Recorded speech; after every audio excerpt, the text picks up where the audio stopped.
Hi, I'm Erik Voss, and Avengers Infinity War is finally here, and like an eager little fanboy looking out the window for Papa to come home, boy do I have feelings. I know it's a little early and maybe you have not seen it yet. I was lucky to see it a little early, but do not worry. I'm not gonna spoil anything. This is my non-spoiler review of the movie. Really just some deeper thoughts to consider as you head into the movie, or if you have seen it, a hot take to nod along to or shake away.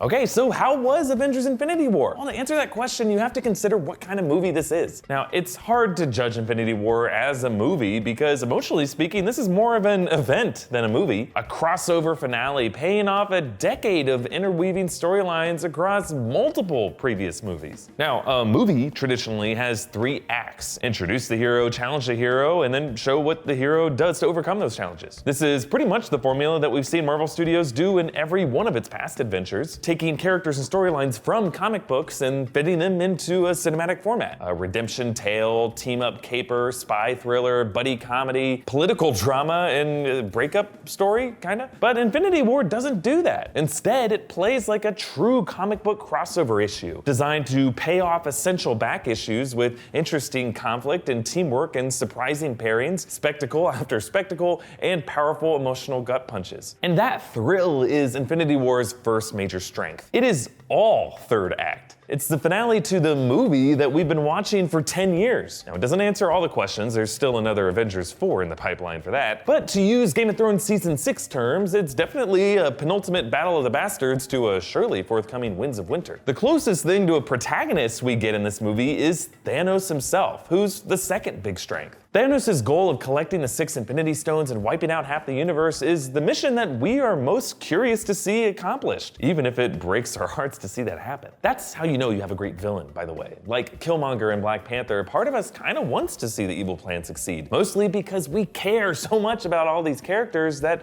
we want to see how they respond. And that emotional connection is the third big strength of Infinity War, the chemistry between the characters. I pointed out in my past analyses on this channel that the secret magic of these superhero team-up movies is the specific visual of heroes' personality and abilities complementing each other in interesting ways. Thor hammering Cap's shield to create a shockwave, Ant-Man riding Hawkeye's arrow, Groot using his body as a tree shield to protect the other Guardians, the father-son connection between Tony Stark and Peter Parker as they stitch and shove together a cleaved fairy. As this whole franchise has evolved, it's less about these personalities as individual heroes as it is about the way they set each other up for spikes and match each other's strengths. This cooperative ensemble energy is the beating heart of Infinity War. It leads to some of the biggest laughs and, yeah, some of the biggest gasps, both at seeing them alley-oop each other and at the humanity that connects all of them. I truly loved this experience. I was surprised at how cathartic Infinity War ended up being, connecting me to all these little moments of joy that I've experienced over the past 10 years. That said, I don't expect everyone who sees it to feel that way. Avengers Infinity War was a gamble by Marvel Studios. It's essentially a Hollywood version of the ploys that Marvel Comics would use, creating these big crossover events like Marvel Comics Civil War that would invest you in lots of other character storylines that you might not otherwise have cared that much about. Like, you could argue that in the mid-2000s, not a ton of people were clamoring for a Captain America movie until the Civil War event in the comics. Now he's one of the most beloved superheroes of Hollywood. I would say that Marvel's gamble appears to have paid off big time in this movie. Ever since Sam Jackson teased this wider cinematic universe in the post-credits scene of the first Iron Man, most of us really have bought into watching all these movies so that we're all pretty much in on the joke by now. But for anyone who isn't, who maybe caught Iron Man or the Avengers or Black Panther but missed all the other movies in between,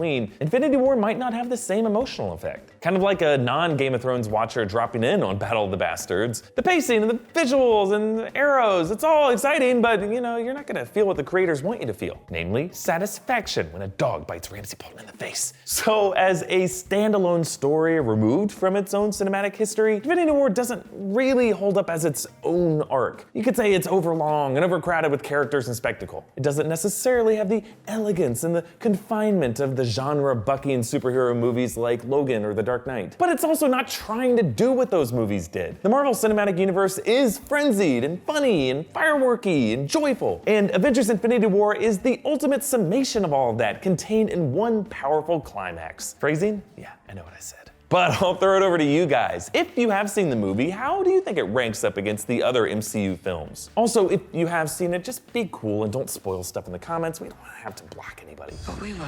Comment down below with your thoughts or tweet me directly at Erik Voss and follow New Rockstars on Twitter for updates on our videos. Like and share this video, subscribe to New Rockstars for all of our deep dives into Infinity War. It is Infinity Week, so check out our breakdowns of some of the scenes that have been released in advance and be on the lookout for our panel review in this week's New Rockstars news, as well as a breakdown of the post-credits scene and all the movie's Easter eggs in next week's full movie breakdown. Thanks for watching. Bye.